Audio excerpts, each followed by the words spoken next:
Hey, what's up everybody? How's it going? My name is Rohan Sharma and I represent the 6th, Toronto, Canada.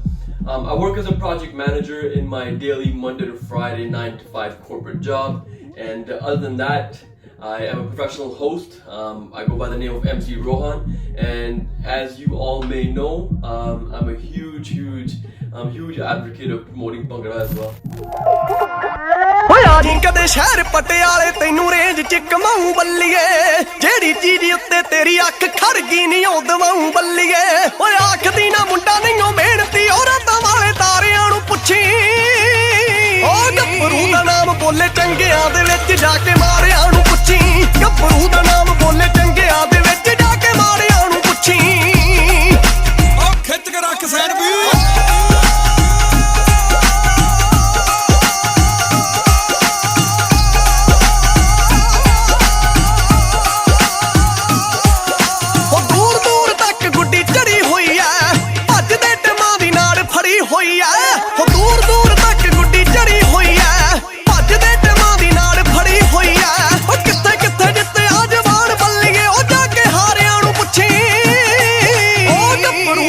ਬੋਲੇ ਚੰਗਿਆਂ ਦੇ ਵਿੱਚ ਜਾ ਕੇ ਮਾਰਿਆਂ ਨੂੰ ਪੁੱਛੀ ਗੱਭਰੂ ਦਾ ਨਾਮ ਬੋਲੇ ਚੰਗਿਆਂ ਦੇ ਵਿੱਚ ਜਾ ਕੇ ਮਾਰਿਆਂ ਨੂੰ ਪੁੱਛੀ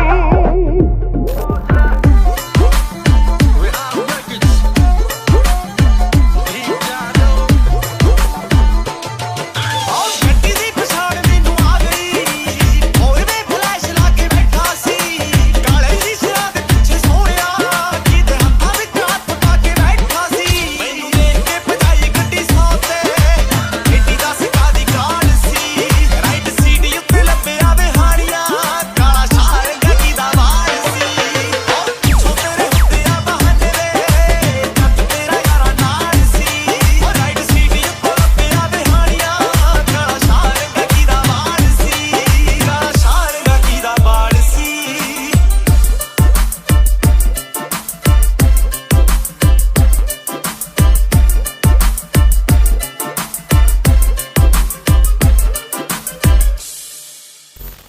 For me, the definition of Bhangra has changed over the course of the years that I've been doing it. When I was 8, when I was 10, for me, Bhangra was a way to just make new friends, to go out and meet different people, go to an academy, learn from a teacher. And I had so many different teachers when I was the age of 8. I can't even remember any of their names. But as I mentioned, the definition of Bhangra has changed over the course of the years. Now what Bhangra means to me is it's not just a dance form. For me, it's meditation. For me, it's a workout. And most importantly, it's the best way for me to express. Sometimes words don't do justice to what we're trying to say, and that's where dance for me comes in. And Bhangra for me is just like, falling in love. And there's no way I can explain the feeling that I get. Or the feeling that anybody would be able to get. A lot of people say Bhangra, Punjabi ji kehndे ji Bhangra रूह दी खुराक हुंदी है, right? And it's food for soul, right? So there's nothing else.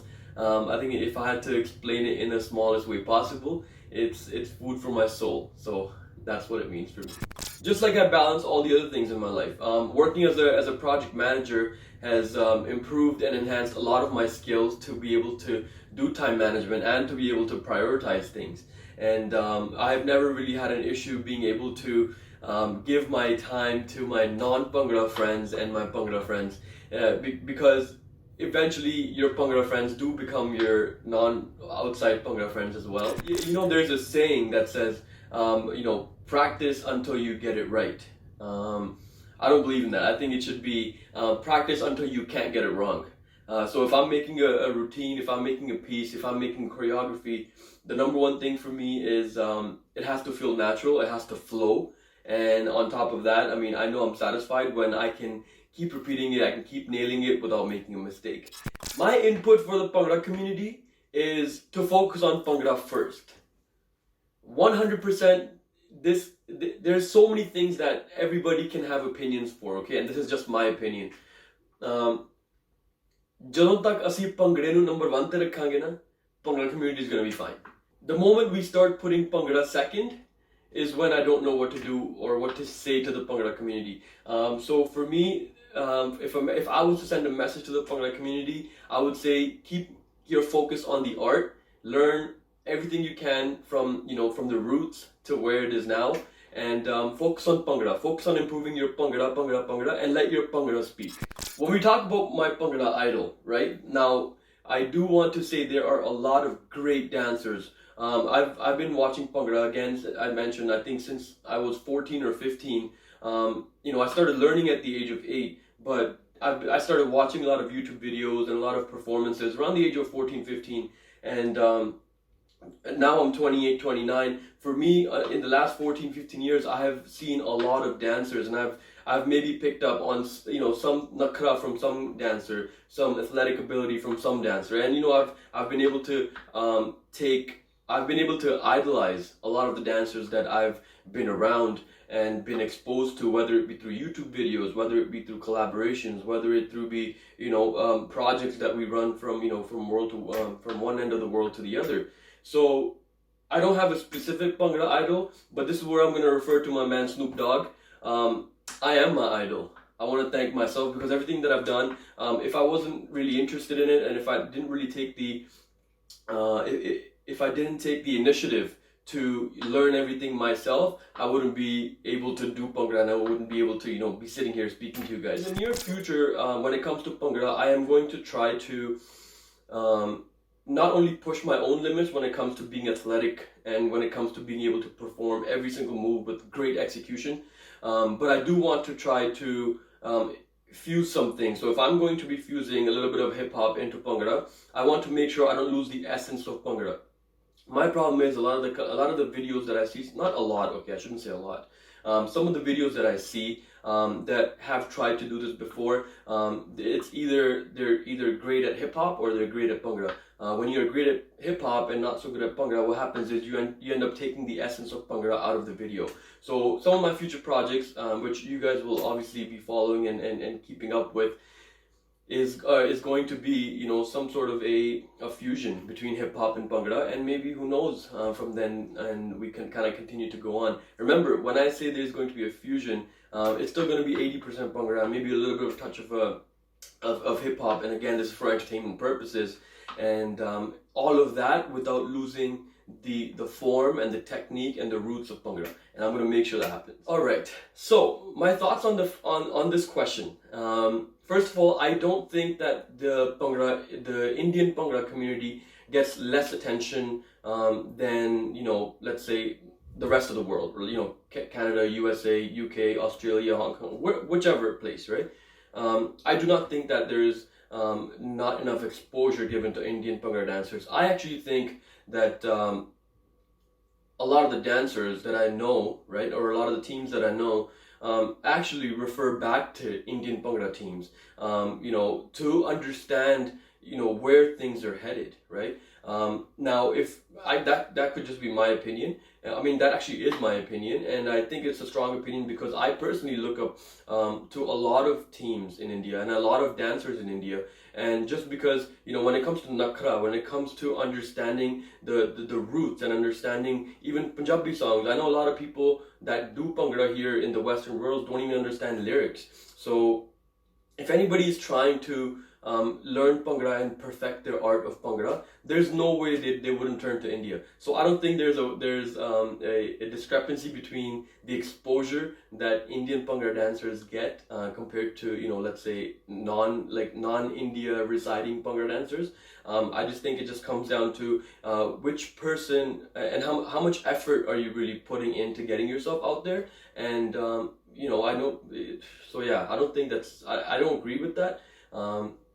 It could also be because of the fact that maybe when you're out of India, maybe there's less, maybe you have more time on your hands, and maybe you have more means available to record stuff or to be part of teams, and maybe I don't know, that could be the only thing. I could be completely wrong, and but me personally, I don't think there's a discrepancy. I think Indian Bhangra dancers get the same amount of attention because again, they're doing the art itself. It's not Indian or Canadian or American or England. No, it's Bhangra. So if you're performing Bhangra, we all have the same platform.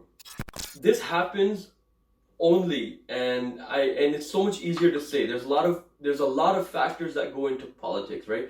There could be many things that you and we won't even know. We can't even come up with situations or circumstances that would explain why some teams have politics, right?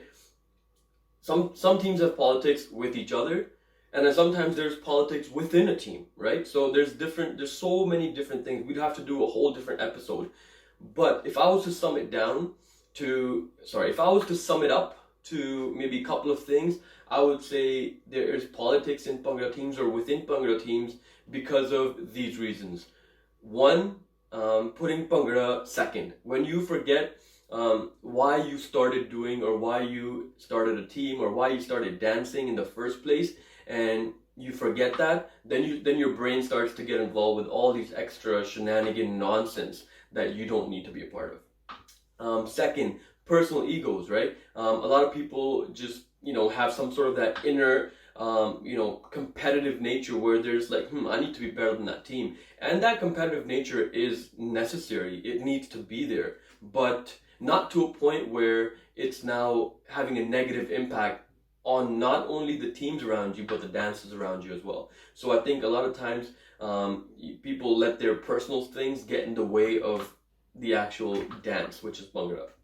And the last thing that I would like to mention is if there are politics between teams and within teams, or if there's issues that you're noticing, I would want to point to the leadership. I would want to take a look at who is the mentor, who's the coach, because a lot of it is kind of trickled down from up above, right? So if dancers are noticing that their coach or their mentor or somebody that they look up to is being a certain way or thinks a certain way, that mindset and those concepts kind of trickle down to the rest of your team. So if politics is a concern, I would start with the revamp and maybe do some elections to have a better coach or a mentor, because I do think that a coach and a mentor play such an important role in the chemistry that a team has. And there are a lot of great coaches and great mentors out there who take lead on amazing teams that have no politics and no drama. So, and if you'd want to find out more about it, send me a message and we can have an in-depth discussion about this. Different Bhangra styles and the way different things are coming out, I love it. We welcome it, right? Because everybody has freedom of speech. You can, take out a camera and start recording whatever it is that you're doing, and you can start sharing it on the platform. It's an amazing platform, the internet, which everyone has access to. Now, me personally, I love promoting and supporting anybody that's doing anything to do with Bhangra, because they could have been they can possibly be reaching out to the ends of the world where maybe I wouldn't have been able to, right? Because maybe what I'm doing doesn't appeal to them. But if somebody else takes Bhangra and puts a little twist to it, and that gets to another end of the world, that's great, because what's that really doing? It's taking Bhangra and it's taking it even more broader than it already is, right? Now, certain dance styles, as I mentioned, as long as you're not butchering the Bhangra form and Bhangra technique, and we're not like, cutting off moves and we're just not completing moves, that's where I would draw the line. So there's no problem with introducing different styles into Bhangra, as long as when you start doing Bhangra or when you're doing a Bhangra move, it needs to be impeccable. It needs to be, man, ये बंदा Bhangra कर रहा है, hip hop कर रहा है, नाले Bollywood कर रहा है, but when he gets into his Bhangra, क्या Bhangra पांदा है, right? That Bhangra needs to be on point, and then as long as you're doing that, you're getting the right image of Bhangra out there. What happens is when people start mixing and matching, because they're trying to make moves work, they end up compromising on some of the Bhangra stuff, right? So my thing would be, it's great that there's a lot of different styles that are coming up,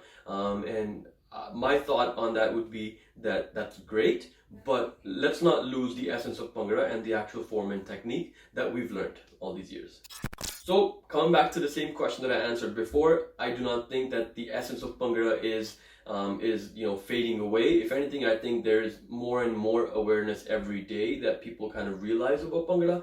And the more the collaborations, the more the Bhangra becomes even more popular. So no, I don't think that the essence of Bhangra is going away, as long as you keep in mind the form, the technique, and the basics of Bhangra, and you don't compromise that, as long as you within the collaborations. Collaborations are great because it allows artists to grow with each other, as long as you're not butchering the art itself, because then you defeat the purpose. I have discussed this with a couple of my friends, you know, and we feel that it's different from person to person, right? So if you're a person, let's say, I don't even know, let's just say location A, which has a lot of Bhangra dancers, a lot of established teams, and you know, a lot of exposure to Bhangra, and there's a Bhangra community there. You know, there's going to be a lot of experienced teachers and coaches there. But if you take location B, where there is nobody talks about Bhangra, but there's one person who's like, man, I want to put together a team. Now that person may not have all the experience in the world, but they have the passion, they have the ability to put things together. Now in that case, that's completely fine. We want that, right? We would promote, okay buddy, listen, you don't have anybody there, why don't you lead it? It may not be perfect, but it's better than nothing, right? So if we go with that mindset, you know, I'm going to give the benefit of doubt to the coaches and the mentors of teams within a Bhangra community to pick the right leaders to teach our youth. But if we're in a place where you are the first and you are starting things up, it's completely fine for you to become that teacher or become that coach. But remember, while you're doing that, do not also forget that you have to teach yourself as well. You have to always continue learning.